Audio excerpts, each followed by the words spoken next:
You don't notice the apocalypse when it actually begins. That's the first truth every survivor learns too late. You picture chaos, alarms, crowds running in every direction, but the real beginning is almost silent. It slips into your life the same way a shadow creeps across a room, slow, subtle, invisible unless you're already watching for it. And you're not. No one ever is. You're walking home, the world completely ordinary. People brush past you. A child cries in the distance. A door slams. Life looks the same, but something in that crowd has already changed. Someone infected is only a few steps away, not coughing violently, not foaming at the mouth, just pale, unsteady, feverish. They look like they're having a bad day, not the first stage of a global extinction event. And because they look human, your brain refuses to see the danger. That refusal is how the apocalypse wins. You step inside your house, close the door, and you tell yourself you're safe. But at that exact moment, the outbreak outside is doubling, then doubling again. No explosions, no warnings, just a quiet chain reaction unfolding in every shop, every bus, every apartment corridor. The infection spreads not because zombies are fast, but because people are slow to understand what they're seeing. Your instincts betray you. Your logic betrays you. Every assumption you've ever had about danger betrays you. You don't run, you don't hide, you don't even look twice. You keep living your day as if the world isn't unraveling behind you. That's the biggest mistake people make, believing they'll recognize the apocalypse when it arrives. But you won't.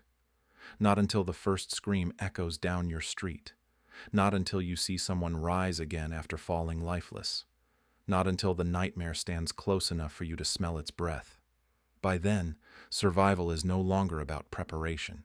It's about whether you can accept the truth fast enough to stay alive. People always imagine the outbreak beginning with a dramatic explosion of panic, crowds running, soldiers yelling, skies filled with smoke. But real disasters don't announce themselves. They slip under the radar, disguised as everyday life, and that's exactly why they spread. You think you'll see it coming. You think there will be a clear moment when everything turns dark. But the truth is far colder. The outbreak is already lethal long before anyone realizes it exists. And by the time the word zombie appears on a broadcast, the infection has already won. In the first phase, the virus hides inside the rhythms of normal life. Incubation isn't instant, it's deceptive. A person can be infected for hours, sometimes longer, before showing any sign of collapse. During that window, they go to work, touch doorknobs, breathe in crowded elevators, sit on buses, hug their children. Every contact becomes a transmission point. Every touch is a silent countdown. And because they don't look like monsters yet, no one avoids them. No one backs away. No one understands that one exhausted stranger on the sidewalk might be the spark that burns the entire city down. This is where human psychology becomes the virus's greatest weapon. Your brain is built to explain things, to rationalize them, to dismiss threats that seem unlikely. When someone falls and convulses, you assume heat stroke. When two people panic in a grocery store, you assume an argument. When an ambulance rushes past, you assume an accident. Every assumption pushes you deeper into danger. And while you continue believing everything is normal, the infection is already spreading faster than any government can react to. Because outbreaks don't start big. They start small, so small that your survival depends on noticing the one thing your instincts are designed to overlook. The moment normal stops feeling normal. The moment your world shifts a few degrees off center. Most people ignore that moment, and that is the mistake that kills them long before a single zombie ever gets close. Everyone thinks zombies are the main threat. They imagine claws breaking through doors, snarling faces at windows, the living dead hunting them through the streets. But if you die in a zombie apocalypse, chances are it won't be because of a zombie at all. The real killer is the collapse that follows in the infection's wake. Quiet at first, then total. You don't feel it happening. You don't hear it arriving. But once it starts, it spreads faster than any virus, consuming everything you rely on to survive. You notice it in the smallest ways. The tap water pressure feels weaker than usual. Your phone signal flickers for a moment. An ambulance passes, then another, then another. These aren't random events. They're fractures forming in the systems holding your world together. The moment paramedics stop responding fast enough, hospitals overflow. The moment hospitals overflow, people stop receiving treatment for injuries, dehydration, infections. The moment doctors disappear, diseases that were once harmless become fatal again. And while you're still trying to decide whether the news is exaggerated, the foundations of your life are already crumbling. But the most catastrophic collapse isn't physical, it's informational. When the power grid weakens, when networks go down, when emergency broadcasts become inconsistent, panic doesn't just rise, it multiplies. People start guessing, assuming, inventing truths to fill the silence. One rumor about a safe zone can move thousands of people into the same deadly bottleneck. One wrong message can send families straight into infected zones. One false hope can wipe out an entire neighborhood. The zombies don't need strategy. Human fear does the work for them. And here's the twist most people never understand. The first 72 hours decide everything. Not the first bite. Not the first outbreak. The first 3 days after society begins to shake. This window determines whether you live or die, whether your city stabilizes or collapses into chaos. But almost no one survives it, because everyone focuses on the zombies, while ignoring the infrastructure that keeps them alive. And when that infrastructure finally snaps, the world doesn't fall gradually. It drops all at once, with you standing in the middle, realizing too late that the undead aren't what brought civilization down. It was the weakness of the living. People love to believe they'll run, fight, or somehow rise to the moment when zombies appear. They imagine themselves sprinting through streets, leaping over obstacles, swinging weapons with perfect precision. But when survival becomes a physical reality instead of a fantasy, the truth hits you in the lungs first. Your body is not built for nonstop terror. It breaks long before the zombies do. At the beginning, adrenaline is your ally. It floods your system, sharpens your vision, pushes you to move faster than you've ever moved before. For a few minutes, maybe even an hour, you feel unstoppable. But adrenaline burns out fast, and when it does, it leaves nothing but exhaustion and trembling muscles behind. Suddenly your legs feel heavy. Your breath comes in ragged gasps. Your hands shake so violently you can't even grip a doorknob. Every sound becomes a threat. Every movement feels slower than it should be.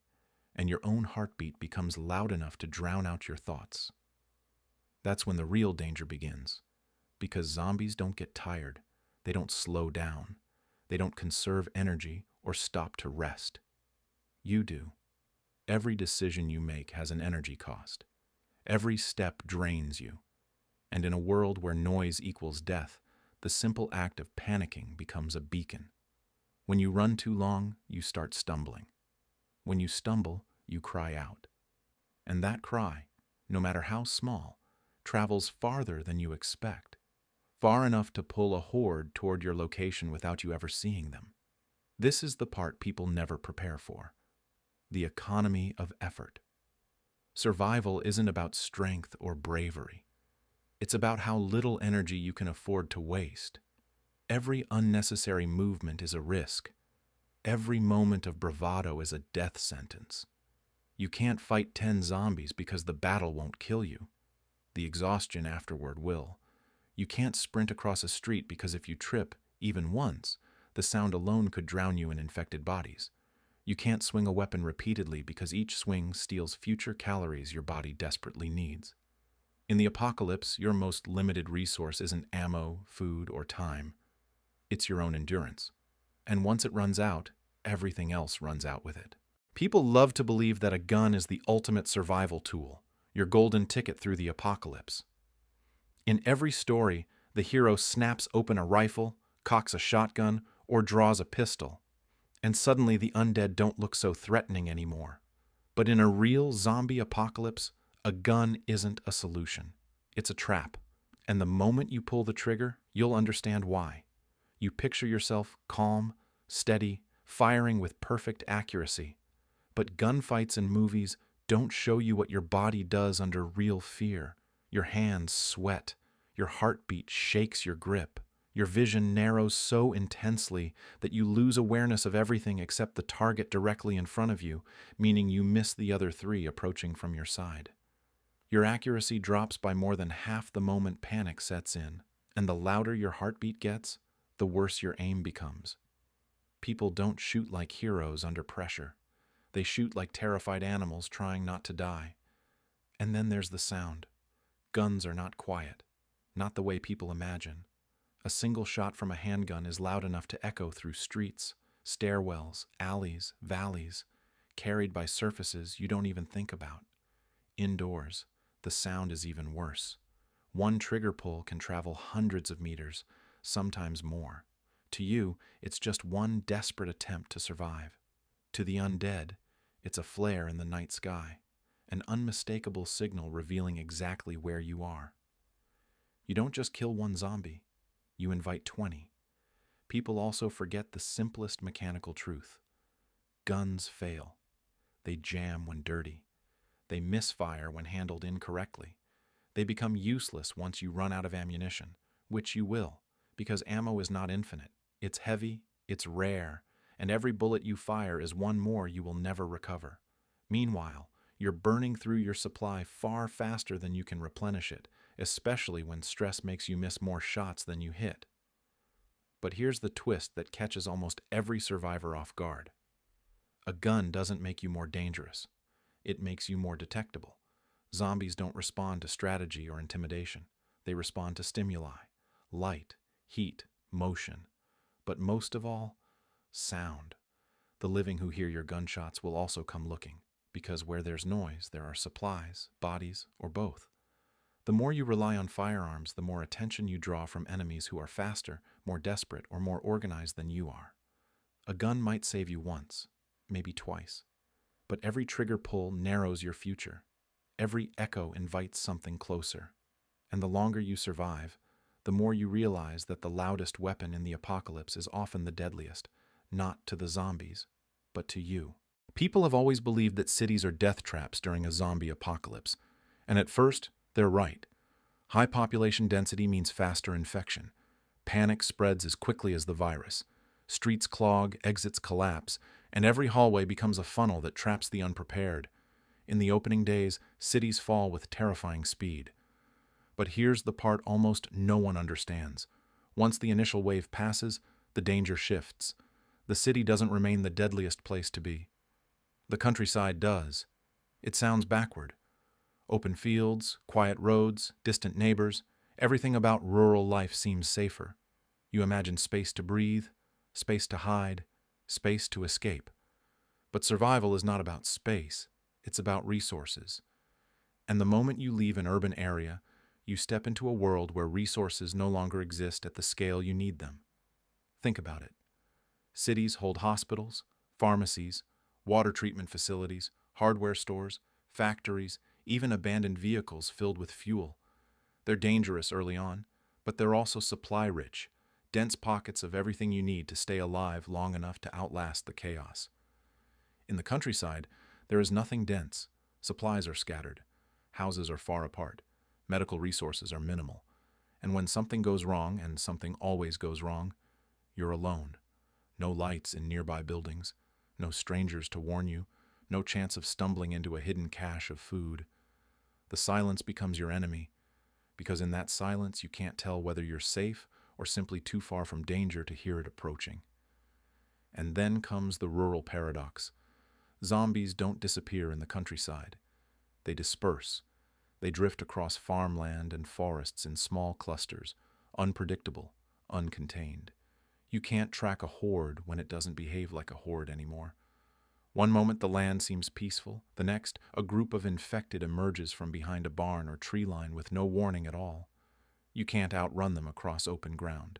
You can't hide in fields that offer no cover. And when you scream, because fear eventually forces sound out of every survivor, there are no walls to contain the noise. It spreads, it carries, it calls.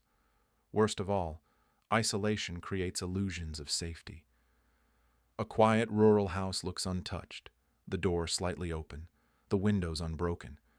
You feel the instinct to explore, to claim it, to believe you've finally found a place to rest. But rural outbreaks often happen later, slower, and more unevenly. You might walk into a farmhouse where the infection is still inside, crawling in a bedroom, trapped in a cellar, waiting behind a door that hasn't been opened in days. You think you're discovering shelter. In reality, you're entering the final room of someone else's tragedy. Cities kill you early, the countryside kills you later, and most survivors never live long enough to understand the difference. Most people imagine zombies as predictable, slow, clumsy, following the same mindless patterns forever. They think once you've seen one, you've seen them all. But the truth is far more dangerous. Zombies adapt, not because they think, but because the world around them forces their biology to change. The environment becomes a weapon, reshaping the infected into something more specialized, more efficient, and far more unpredictable than anything you prepared for. In hot climates, decomposition accelerates, muscles dry out, skin tightens, movements become jerky, sharper, less restricted by pain, because pain no longer exists. These zombies burn fast. They deteriorate quickly, but while they last, they're aggressive and explosive, lunging in short, violent bursts that close distance before you realize you're in danger. In colder regions, the opposite happens.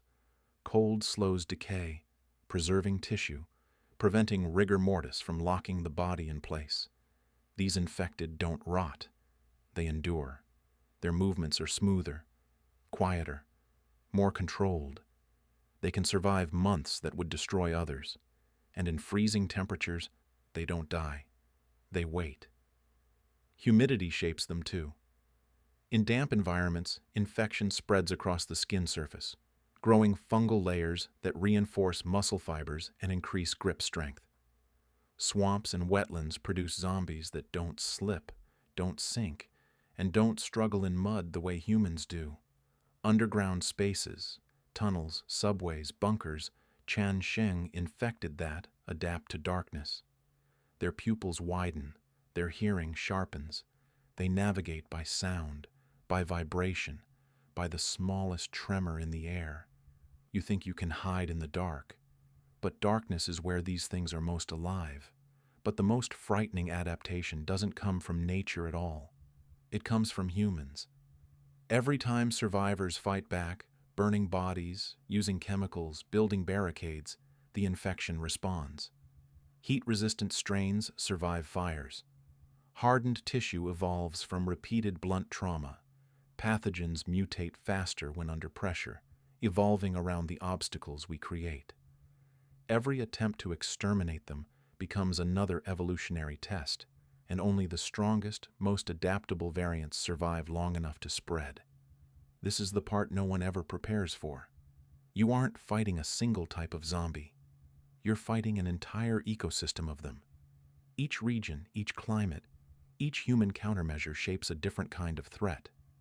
The longer the apocalypse lasts, the more specialized these creatures become. And eventually, the infected you meet on day 2 will feel primitive compared to the monsters waiting for you on day 200. Predictability dies first in a zombie apocalypse. After that, everything else follows. People always think survival is about weapons, walls, and bravery. They imagine that if they have a sturdy shelter and something sharp in their hands, they can outlast anything the apocalypse throws at them. But the truth is brutally simple. You don't die because you lack strength. You die because you lack information. In a world collapsing one rumor at a time, the most valuable resource isn't ammo or food, it's knowing what's real. Picture this. You're hiding in a room with 3 other survivors. Supplies are low, morale is lower. Then someone says they heard a radio transmission. Something about a safe zone near the river. You want to believe it, because belief feels like oxygen in a suffocating world. But there's no way to verify whether that transmission was real, recent, or already outdated. You don't know if the safe zone is overrun, if it ever existed, or if other survivors are heading there right now, creating a human bottleneck that will draw infected from miles away. You don't know anything, and in that uncertainty, you make the single worst mistake any survivor can make. You decide based on hope instead of information. The apocalypse punishes that kind of decision instantly. One wrong assumption means taking the wrong road. One wrong road means walking into an abandoned highway that isn't abandoned at all. One wrong turn means finding yourself inside a building where the silence isn't safety. It's everything waiting to hear your footsteps. Information isn't just power. It's survival compressed into knowledge you may never receive in time. And then there are lies. In desperation, people stop telling the truth. Someone claims to know how to avoid infection. False. Someone insists a cure is close. False. Someone swears a rival group is hostile, or friendly, or dead, or armed, or starving. And every version could lead you into a trap. Human deception becomes deadlier than any bite. You start doubting everyone. You start doubting yourself. And the more uncertainty grows, the faster your group fractures from the inside. Now imagine a moment. You're deep inside a warehouse, searching for supplies. You hear footsteps. You freeze. You whisper to your partner, "Did you check the south entrance?" They nod, certain, absolutely certain. They think they saw it clear earlier, but they didn't look twice. They didn't listen long enough. They didn't have information, only confidence disguised as fact. So when the infected burst through that entrance, you don't die because you were careless. You die because you believed someone who didn't know the truth. People assume survival is about fighting monsters, but the apocalypse teaches you something far more terrifying. Misinformation is the first predator you meet and the last one you escape. People love the fantasy of being a lone survivor. The rugged wanderer who doesn't need anyone, who trusts no one, who stays alive through sheer will and self-reliance. But that fantasy collapses the moment you truly find yourself alone. Not for an hour, not for a night, but for days, weeks, months, surrounded by silence so heavy it begins to shape your thoughts. Isolation in a zombie apocalypse doesn't make you stronger. It carves you open from the inside. At first, solitude feels like relief. No arguments, no panic, no one slowing you down. You walk quietly. You move efficiently. You think you're finally in control of your own survival. But the human brain is not designed for long-term isolation. It begins unraveling in ways you don't notice at first. Your sense of time fractures. Sunrise and sunset no longer mark anything meaningful. Sleep becomes irregular, then unreliable, then dangerous. You wake up unsure of whether you slept an hour or a whole day. Your inner voice grows louder. Your thoughts loop. You begin whispering to yourself just to hear a sound that proves you still exist. Paranoia follows next. Every creak of a settling building becomes a threat. Every rustle in the wind becomes an approaching body. Your mind, desperate for stimulation, starts inventing patterns that aren't there. A shadow behind a doorway becomes a figure. A distant echo becomes a footstep. You grip your weapon tighter, heart pounding, convinced something is watching you. And sometimes, here's the horrifying part, you react. You strike at empty air. You run from nothing. You waste energy, calories, sanity on ghosts your brain creates to fill the void. Then comes the moment every lone survivor fears. You question your decisions. Not out loud. Silence has already taken your voice. But internally, relentlessly. Did you pick the right shelter? Did you really lock the door? Did you imagine that sound last night, or did something breathe on the other side of the wall? Without another human mind to stabilize your thoughts, your judgment erodes grain by grain. Eventually, you no longer trust yourself. And when you can't trust your own perception, every choice becomes lethal. Some survivors break quietly. Others break violently. They leave safe places because the silence becomes unbearable. They wander into danger because a hallucinated voice lures them outside. They make noise because the need to hear another human sound overwhelms their survival instinct. Isolation doesn't just weaken you. It pushes you toward the very behaviors that get you killed. In the apocalypse, loneliness is not empty space. It's a predator, slow, patient, invisible. And unlike zombies, It doesn't need to chase you. It only needs to wait. People cling to the belief that a zombie apocalypse is temporary, that if they can just survive the first wave, everything will eventually calm down, stabilize, maybe even return to normal. But the world doesn't recover from something like this. Not quickly, not cleanly, not at all in the way you hope. Long after the screams fade and the city's empty, the real consequences begin to take shape, and they reshape the planet far more brutally than the outbreak ever did. You imagine that once zombies rot away, their threat disappears, but decomposition isn't a solution. It's a contamination. Millions of bodies leaking into soil and water systems create a biological nightmare. Groundwater becomes unsafe. Rivers turn toxic. Agricultural land becomes a minefield of pathogens long after the infected themselves have collapsed. Animals drink from those waters. Animals carry those pathogens. Suddenly, the apocalypse isn't just the undead. It's a chain reaction of secondary outbreaks spreading through every ecosystem. Infrastructure doesn't come back either. Power grids aren't just turned on again. They require teams, maintenance, supply chains, coordination, everything humanity no longer has. Water treatment plants fail. Dams crack. Roads deteriorate until entire regions become inaccessible. Even if you gather survivors, even if you rebuild small communities, you're not stepping back into the world you lost. You're building on top of ruins that are still collapsing under your feet. And that's only the structural damage. The psychological and societal damage cuts even deeper. People don't behave the same after years of survival mode. Trust is scarce. Paranoia becomes instinct. Communities turn inward, defensive, territorial. Trade becomes dangerous. Travel becomes nearly impossible. Every group you meet is a gamble, some desperate, some hostile, some too traumatized to welcome anyone new. You think civilization will simply restart, but civilization depends on cooperation.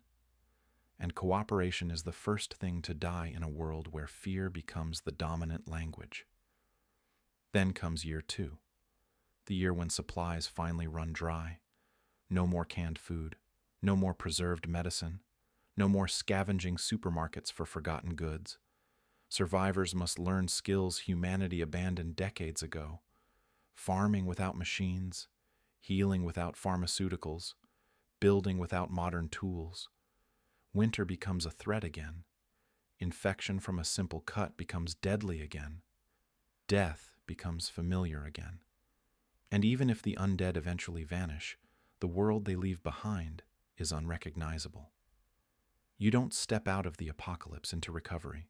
You step into a new era defined by scarcity, contamination, distrust, and the permanent shadow of what once nearly erased humanity. The truth is harsh. The apocalypse doesn't end when the zombies do. It ends when there's nothing left to take from the living. People like to believe the apocalypse ends with victory, with the last zombie falling, with survivors cheering, with humanity reclaiming its world. It's a comforting fantasy, the idea that once the monsters are gone, everything broken can be fixed. But the final and most dangerous misconception is this: a zombie apocalypse doesn't end with humans defeating the undead. It ends with humans becoming something else entirely. By the time the hordes thin out and the screams fade into memory, you've already changed. You don't even notice it at first. Your instincts sharpen into something feral. You measure every sound as a threat. You sleep lightly, one eye open even when your body begs for rest. Your moral compass bends under the weight of decisions you had to make. Decisions no one talks about. Decisions that keep you alive but carve pieces out of you each time. When you finally see another survivor, you don't feel relief. You feel suspicion. You wonder what they want. You wonder what they've done. You wonder what they'll do to you if they get desperate enough. Communities form, but they don't resemble the world you lost. They're fortified, rigid, cautious. Children grow up learning silence before speech, caution before curiosity. People stop dreaming of comfort and start dreaming of endurance. You begin to understand that human nature isn't fixed. It adapts to fear the same way the infected adapted to hunger. And over the years, you find yourself acting more like a creature shaped by survival than someone shaped by society. But here is the truth most survivors refuse to say aloud. The apocalypse doesn't just destroy the world, it destroys the version of humanity that once lived inside it. Every loss, every night spent listening for footsteps, every compromise you swore you'd never make, all of it pushes you further from who you were. You wake up one day and realize that even if the undead vanished in an instant, the person you used to be could never return. Too much has been taken. Too much has been learned. Too much has been endured. And that leaves you with the final haunting question, one that doesn't come with an answer. When the world ends and you finally survive it, do you really remain human, or do you become something shaped by the very nightmare you escaped? The apocalypse doesn't end with a cure. It doesn't end with hope. It ends with a transformation, one that forces you to wonder whether humanity was lost to the infection or to survival itself.